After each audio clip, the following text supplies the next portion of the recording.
एक महिला ने घबराते हुए सवाल पूछा, मेरी बहन को पीरियड्स खत्म हुए लगभग 3 हफ्ते हो चुके, लेकिन ब्लीडिंग अभी भी बंद नहीं हुई है। कृपया कोई उपाय बताइए। पिंटू प्लांट बेस की तरफ से एक पारंपरिक सलाह दी गई। केले का फूल लीजिए, उसे टुकड़ों में काट कर उबालिए और दिन में 2 बार भोजन से पहले 1 कप पीजिए। लेकिन सवाल यह है, क्या 3 हफ्ते तक लगातार ब्लीडिंग समान है? क्या केले का फूल वास्तव में महिलाओं के स्वास्थ्य के लिए फायदेमंद हो सकता है? और सबसे महत्वपूर्ण बात, कब घरेलू उपायों की बजाय तुरंत डॉक्टर से मिलना जरूरी हो जाता? आज का वीडियो हर महिला, हर माँ, हर बहन और हर बेटी को जरूर देखना चाहिए। सबसे पहले एक जरूरी चेतावनी, लगातार 3 हफ्ते तक ब्लीडिंग होना सामान्य मासिक धर्म नहीं माना जाता। इसके पीछे कई कई कारण हो सकते हैं। हार्मोनल इम्बैलेंस का होना, गर्भाशय में फाइब्राइड या थायराइड की समस्या, पॉलिप, कुछ दवाइयों के प्रभाव से या गर्भावस्था से जुड़ी जटिलताएं या अन्य स्त्री रोग संबंधी स्थितियां हो सकती हैं। यदि ब्लीडिंग बहुत अधिक हो रही है, कमजोरी, चक्कर, सांस फूलना या बेहोशी जैसा महसूस हो रहा है, तो तुरंत स्त्री रोग विशेषज्ञ से संपर्क करना चाहिए। घरेलू उपाय चिकित्सा जांच का विकल्प नहीं है। केले का फूल आखिर है क्या? Banana flower, nature's hidden teaser, जिसे हम अक्सर सब्जी या कचरा समझकर फेंक देते हैं, वही केले का फूल कई देशों की पारंपरिक चिकित्सा में विशेष महत्व रखता है।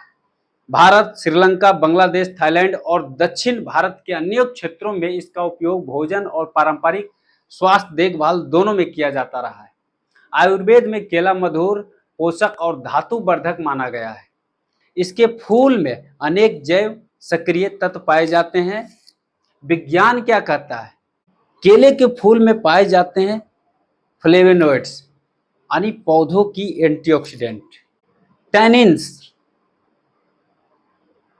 Phenolic compound, iron, calcium, fibre.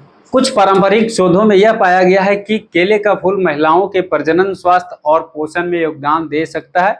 विशेष रूप से आयरन और अन्य पोषक तत्व लंबे समय तक ब्लीडिंग होने पर होने वाली कमजोरी के जोखिम को कम करने में सहायक हो सकते हैं। हालांकि यह कहना है कि केवल केले का फूल किसी गंभीर ब्लीडिंग समस्या का इलाज कर देगा, वैज्ञानिक रूप से सिद्ध नहीं है। आयुर्वेद में अत्यधिक रक्त स्त्राव यानी रक्त प्रदर जैसी स्थितियों को से जोड़ा गया है। आचार्यों ने ऐसे मामलों में ऐसे आहारों और वनस्पतियों का उल्लेख किया है जो शरीर को पोषण दे और संतुलित बनाए रखने में सहायता करे। केले का फूल पारंपरिक रूप से स्त्री स्वास्थ्य, पोषण, कमजोरी और शरीर के संतुलन के लिए उपयोग किया जाता रहा है। यही कारण है कि कई ग्रामीण क्षेत्रों में महिलाएं आज भी इसे भोजन का हिस्सा बनाती हैं। आपको बनाने के लिए क्या चाहिए? चाय बनाने के लिए जो मैंने शुरुआत में बता रखा हूँ, एक ताज़ा केला का फूल लीजिए, ठीक ना, थोड़ा सा कट करिए और 3 कप पानी। विधि क्या रहेगा? केले के फूल को अच्छी तरह से साफ कर लीजिए, छोटे टुकड़ों में काट लीजिए, लाल वाला और जो उसका छोटा छोटा पौधा होता है, फल होता है, उसको भी साथ में मिक्स करके पानी में डालकर 15 से 20 मिनट तक उबालिए।